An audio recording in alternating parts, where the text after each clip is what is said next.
بصراحة يمكن فينا نقول إنه القطاع الصحي هو أكثر قطاع تأثر بالأزمة الاقتصادية والمالية بلبنان، والأكثر اللي زاد هذا الهم فينا نقول على القطاع الصحي هو أزمة كورونا.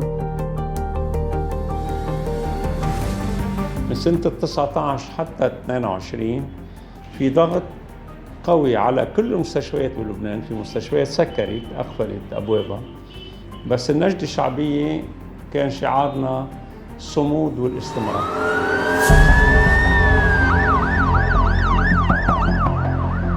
كمديرة جديدة كنت تسلمت بال 2019، كان الوضع فعلا كان بلش الصعوبة، كان بدك المستلزمات الطبية هي كانت أكثر شيء، كوننا مش عاملين احتياط، وطبعا مع أزمة مالية وارتفاع سعر الدولار والفروقات بين الليرة اللبنانية والدولار، هيدا كانت صعوبة مش طبيعية.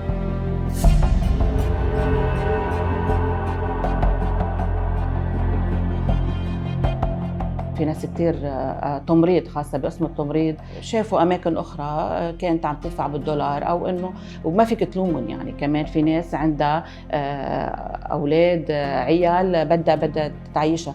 أنا لك صراحة بوجه تحية خاصة لكل الممرضين والممرضات اللي هن بعدهم صامدين معنا، واللي عم يجوا لعنا يقدموا طلبات وعم يبقوا معنا ويشتغلوا عنا رغم إنه الصعوبات المالية.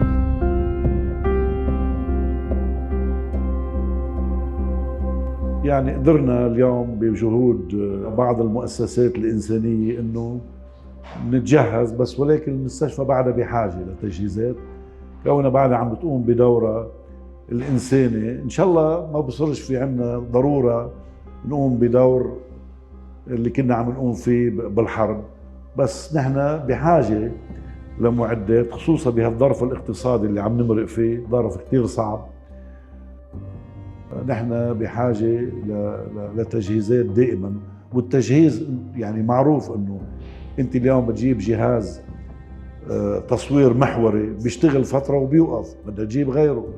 التجهيز ما بيكون ابدي، الابدي هو الحيطان، وحتى الحيطان بدهم اعادة ترميم ودهان والى اخره.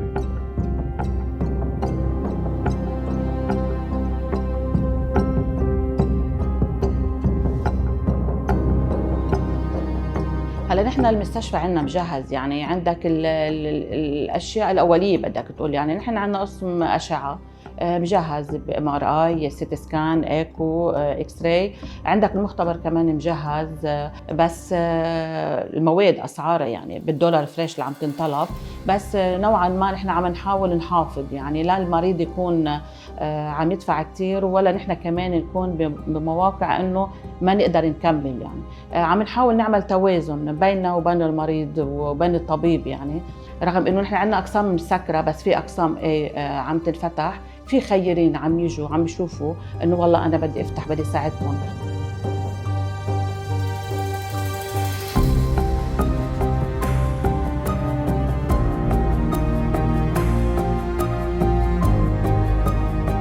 فتحنا قسم التنظير اللي هو من الأحدث ربما مش بس بالجنوب، حتى بلبنان.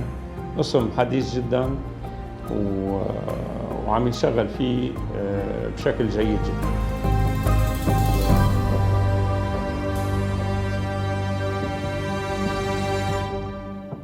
إذا أنت جمعية لا تبغي الربح ومعا من أجل الإنسان لمساعدة كل هالعالم وبهي الأزمة بالذات، ما عم تقدر، لأنه ما في دعم حدك لحتى تساعدهم.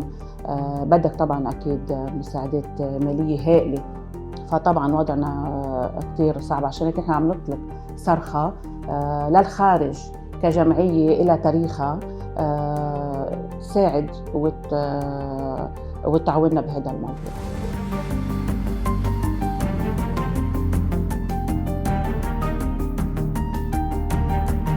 حقيقة هناك مساعدة من يعني منظمات كتالونية عديدة، وهي اللي عم بتخلينا كل مرة عم بيكون في عنا مشروع مع الكتالونيين بتطوير يعني جناح معين، وهذا اللي مخلي المستشفى يعني تهدي حالها وبنفس الوقت تطور حالها.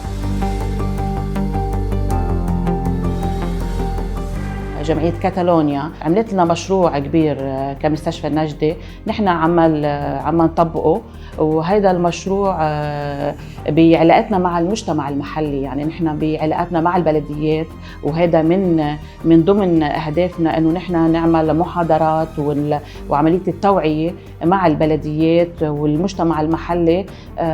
فهي عم تدعمنا كمان بهالموضوع، عم تدعم التمريض والأطباء.